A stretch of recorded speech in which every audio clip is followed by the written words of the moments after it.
Incoming call from FBI agent Sergeant Seals.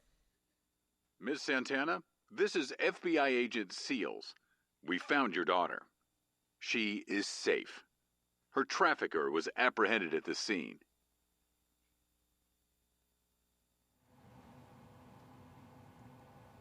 July 23rd, 2017. That date will be forever etched in my memory.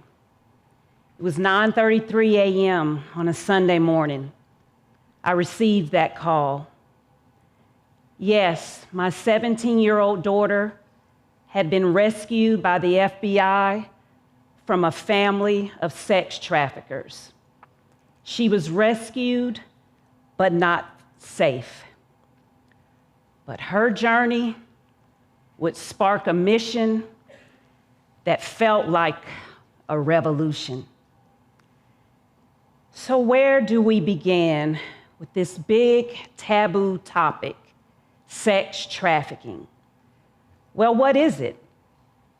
It is the recruitment, harboring, transportation, provision, or obtaining of a person for the purpose of a commercial sex act, in which the act is induced by force or fraud or coercion, or in which the person induced is under the age of 18. These victims are right here in our communities, hidden in plain sight. You might be surprised to learn that 91% are actually enrolled in school at the time of their exploitation. 350 to 400 girls are sold online every month in the state of Georgia. And shockingly, the average age is 12 to 14. This is the second leading organized crime sector, by which traffickers earn $33,000 untaxed dollars every single week. How does this happen? In part because we remain silent. And this is the slow erasure of our children. So I'd like to have a full transparency moment with you and give you just a sneak peek into my family tree and some of the vulnerabilities that were unique to me. You see, 28 years ago, I would walk away from the sex trade. After being entangled for over a decade, and oftentimes I'm asked, well, Chanda, how did you end up there? And the answer is really simple: unaddressed, complex childhood trauma. My journey would continue in my recovery because 18 years ago, I left 6 children at home and checked myself into a faith-based rehab where I would find freedom from a substance use disorder that plagued me for nearly 10 years. You know, I've learned a few things on my journey. Survival is not the finish line.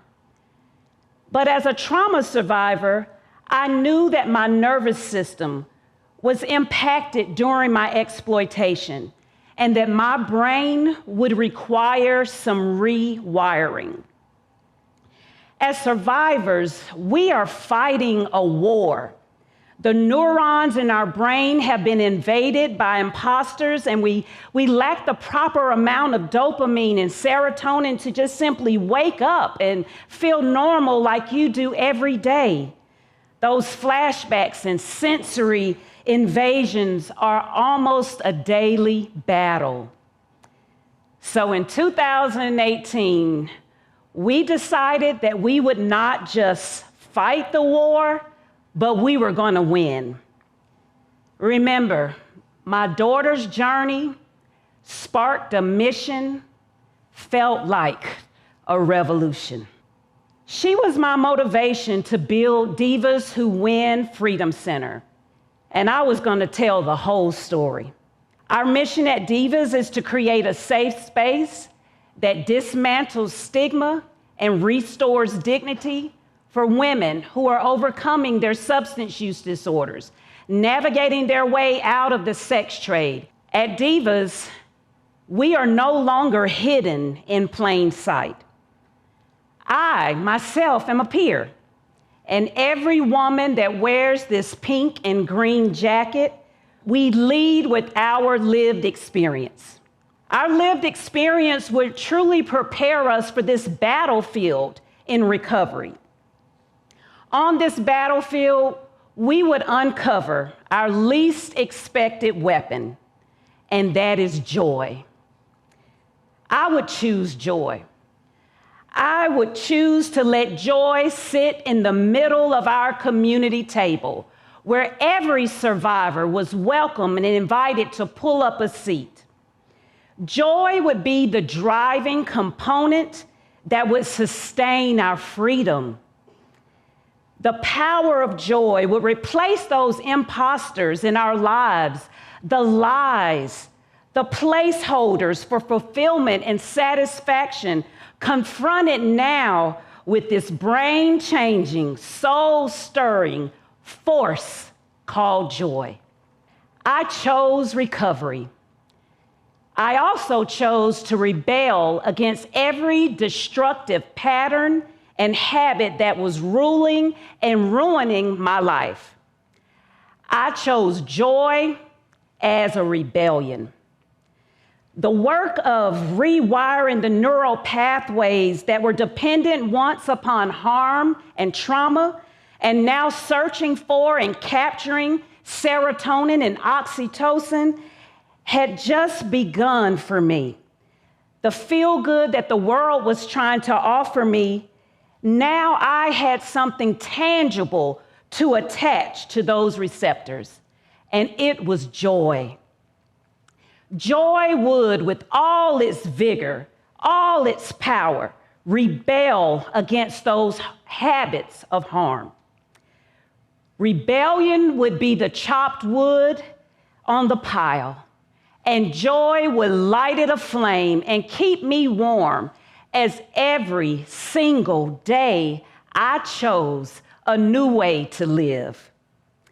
Joy wanted to serve me and my peers and my journey, and I was willing to say yes. Yes to a new beginning. Every day at Divas Who Win, women come in and they say yes. They say yes to supporting each other through hard seasons. They say yes to themselves as they remain sober and become good mamas. Yes to being worthy of redemption. Now I want to introduce you to a woman who wielded joy as her weapon of redemption. Meet Miss Ashley. Ashley became pregnant at the age of 13 in a way that I would not wish upon my greatest enemy. She would then go on to give birth to twins at the age of 14. She developed a substance use disorder before her senior year in high school, buried under the weight of her disease for nearly 20 years. But then she would find sobriety and disconnect from all forms of sexual exploitation.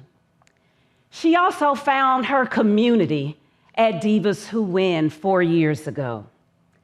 But today, Ashley is a warrior, a homeowner, a taxpayer, a good mama to 4 beautiful children. She's one of our star employees at Divas Who Win. And last Friday, we celebrated her 4 years of continuous sobriety.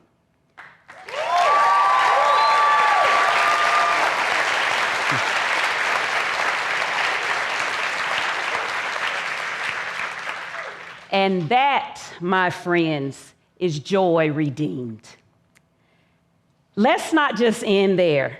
When I think about joy as a rebellion and joy as redemption, I can't help but to also think about joy as our birthright.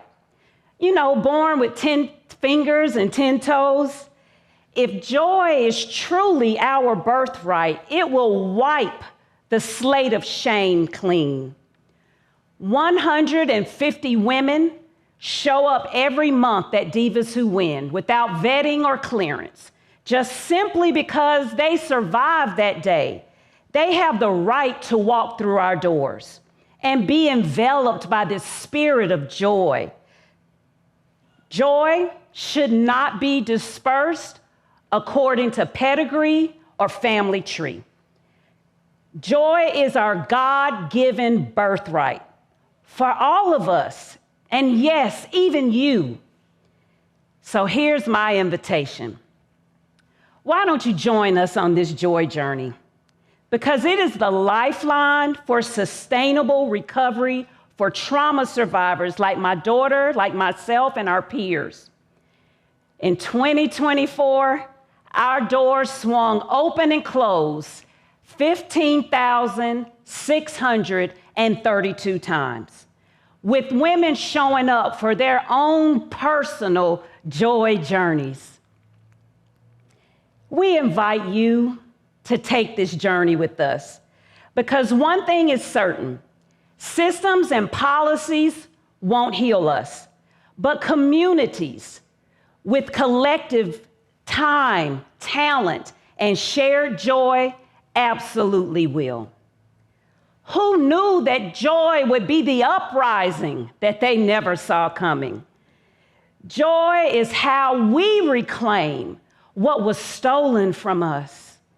It is how we remember ourselves whole. Think about your joy garden for a minute. Is it blooming? Beginning to wilt? Barren even? Wherever your journey takes you, I dare you to pollinate joy, because it's contagious. After you leave tonight, I have a few questions for you. What seeds of joy will you plant? Will you keep joy locked away? Will you hoard it like it's something rare and only bring it out for special occasions? Or will you scatter it boldly, abundantly even, like it was always meant to grow?